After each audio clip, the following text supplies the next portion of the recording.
अवधूत चिंतन श्री गुरुदेव दत्त श्री सद्गुरू स्वामी समर्थ. सर्व स्वामी भक्तांचे स्वामी परिवारात खूप मनापासून स्वागत आहे.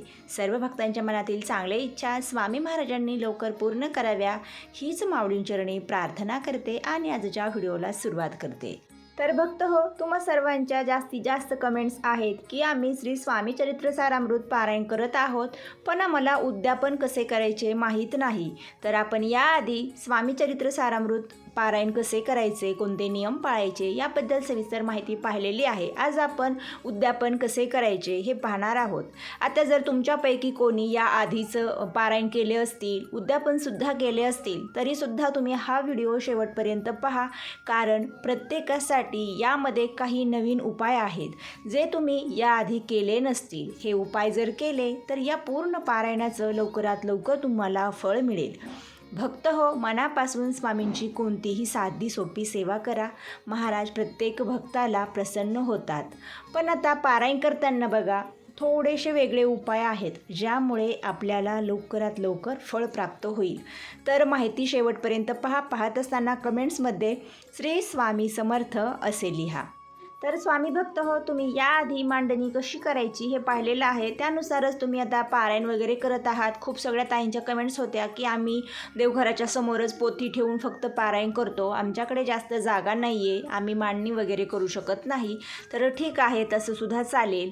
पण आता इच्छा आपली खूप मोठी आहे, संतान प्राप्तीसाठी, मुलगा होण्यासाठी, मुलगी होण्यासाठी, विवाह जमण्यासाठी, नोकरीसाठी, घर बांधण्यासाठी, जे काही असेल त्यासाठी आपण इथे मनोभावे हे पारायण करत आहोत. माझेसुद्धा चालू आहेत आणि आता पुढे तुम्हाला मी कशी पूजा मांडणी केलेली आहे ते सुद्धा दाखवेल. कारण 2-3 दिवसांपासून मी तो व्हिडिओ शूट करण्याचा प्रयत्न केला, पण झाला नाही. सर्व सेवा असल्याना की मग फार तर फार मी सेवेंकडे आणि फक्त व्हिडिओ शेअर करण्याकडेच लक्ष देत असते. त्यामुळे मग आज तुम्हाला हे सुद्धा दाखवेल. तर आपण सर्वात आधी कलश स्थापना करतो. तर आता तो कलश आपल्याला पूर्ण पारायण होईपर्यंत हलवायचा नाही आहे. आता ज्या दिवशी पारायणाची समाप्ती आहे, म्हणजेच 11 पारायण केले तर तुम्हाला त्याच दिवशी उद्यापन करायचं आहे, किंवा तुम्ही त्याच्या दुसऱ्या दिवशीसुद्धा उद्यापन करू शकता.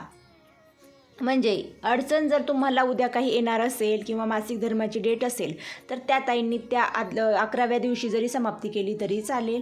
पण असं काही नसेल तर मग तुम्हाला दुसऱ्या दिवशी समाप्ती केली तरी चालेल.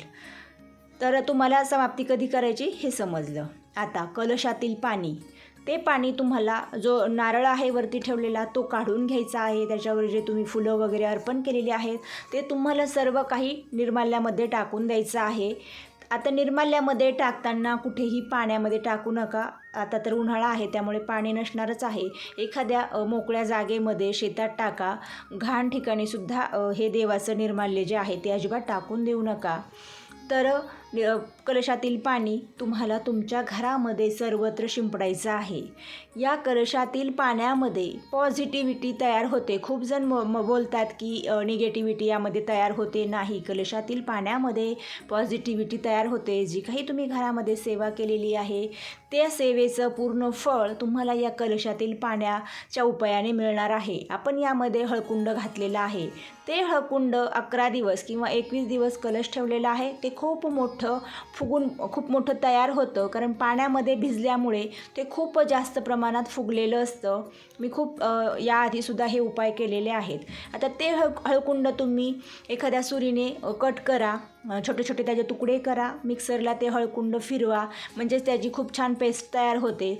आणि ती पेस्ट हळकुंडाची, कलशातील पाणी, आणि तुम्ही एका बकेटमध्ये दुसरं जास्तीचं पाणी घ्या आणि हे एक 10 लिटरच्या प्रमाणात पाणी तयार करा.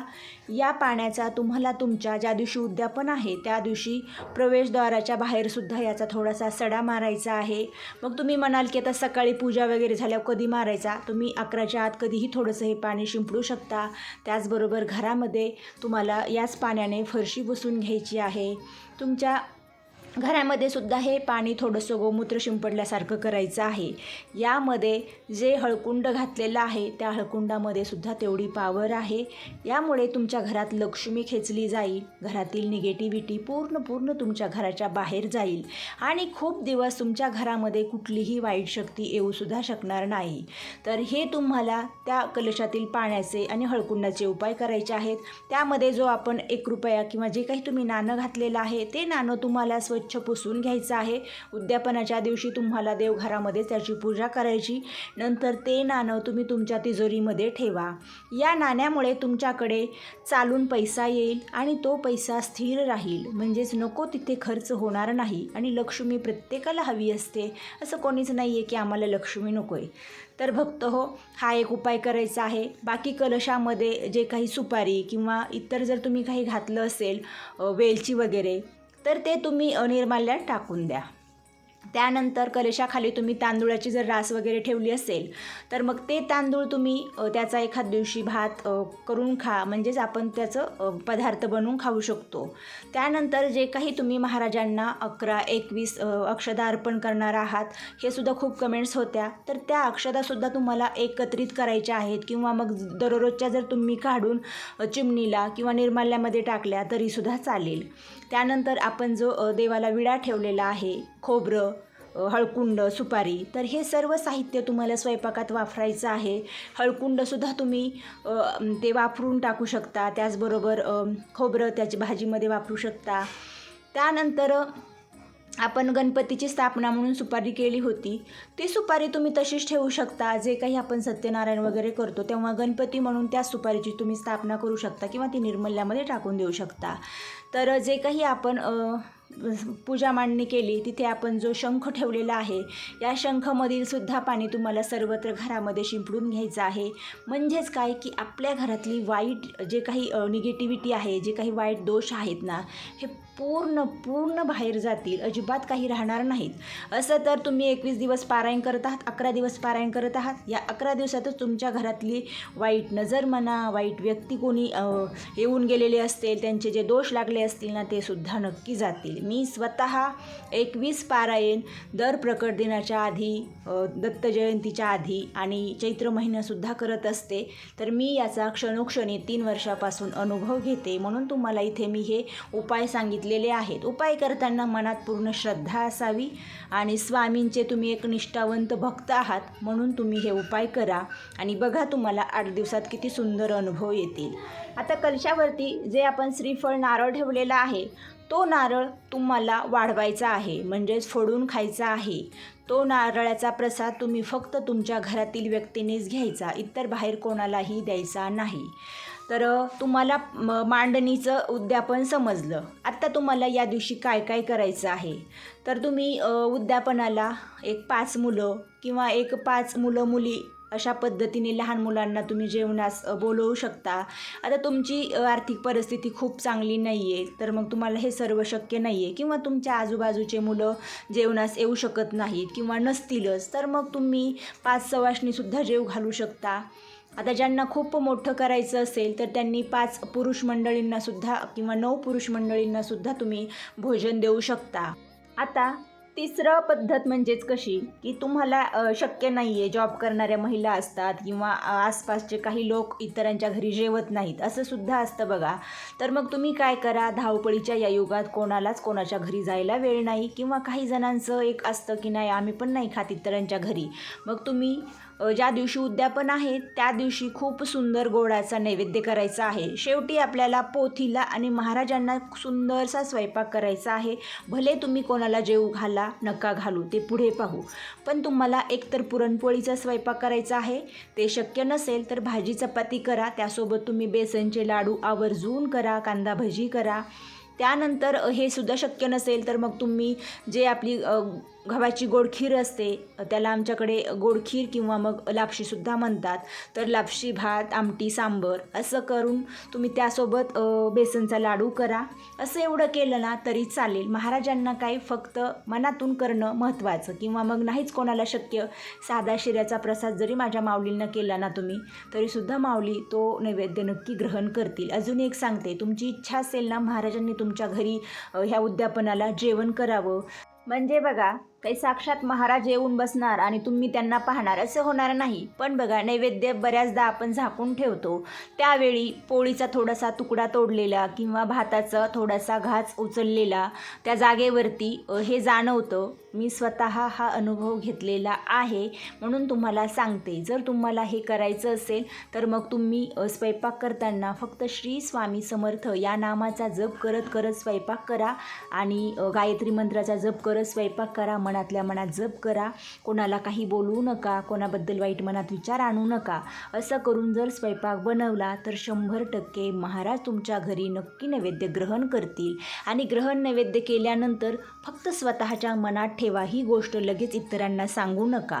कारण असं आपण खूप जास्त चर्चा केली तर लवकर पुन्हा आपल्याला अनुभव येत नाही. आपल्याला स्वामींची सेवा तर इतरांना सांगायची आहे, पण फक्त अशा काही गोष्टी येतात त्या स्वतःबद्दल काही दिवस आपण स्वतःपुरत्याच ठेवलेल्या चांगल्या असतात. नंतर तुम्ही नक्की सांगू शकता. आणि असा अनुभव जर तुम्हाला आला ना तर इथे नक्की शेअर करा. मला खरंच हे खूप ऐकायला आवडेल आणि आनंदसुद्धा होईल. आणि सर्वात शेवटी जर तुम्हाला यापैकी काही शक्य नाही आहे तर मग तुम्ही फक्त उद्यापनाच्या दिवशी स्वयंपाक बनवा, मी जसं सांगितलं त्या पद्धतीने, किंवा यथाशक्ती तुम्हाला जे शक्य असेल ते करा. गोडाचा प्रसाद म्हणून काहीतरी करा, शिरा केला तरी चालेल. आणि उद्यापन आपल्याला हे करावंच लागतं. त्यासाठी मग तुम्ही 1 किलो डाळ, 1 किलो गूळ या प्रमाणात तुम्ही स्वामींच्या केंद्रात किंवा मग दत्त मंदिरामध्ये सुद्धा हे ठेवू शकता.